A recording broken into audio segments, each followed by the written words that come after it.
بعضی آدما با اطاعت کردن و خود یک دفعه انا آخه به گفتن مو گوش کنه پیغمبر را که مرد کی انا یک جانب دانشو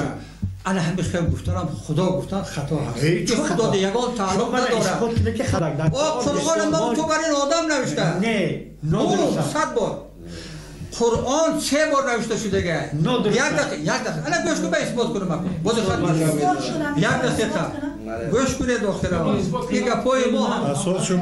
قرآن یعقوب عثمان نوشت و یک داده پیشانش داد آخه نمیخونه وقتی که همین رفتار و کردار یک عربان نمیفونیدش حضرت میرفت در هم غور خدشتانه اوزی آدم با جون بیره خورم بگیرن من از چند قدر پس بحث میکنم صحبت هم میرم غور محمد با سعود بود نه با خط خانه را کجا میدارد آخه برای جبرائیل آمد گفت آخه جبرائیل نمیاید یگان کس نمیاد فرشته یا هم وای عبدالحکیم اگر همین نام خطاب بدونی که چی معنی داره مثلا میفهمیده عبدالحکیم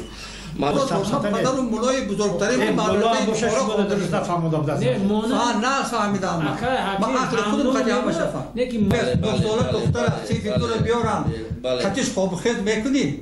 بلاغت نه خطیش خواب خیز میکنی از جمله خدای من میشناسم ممکن حضرت یگان پیغمبر و یگان چی هم نشناسم فهمید اصلا معنای گفتگی من درست است نادرست است بزرگترین عزیزترین خدا دا وابسته نکن برادری ده این عقل انسانی است نه نمیکنم الا که خدا را باید خوش کردید گناهگار میشه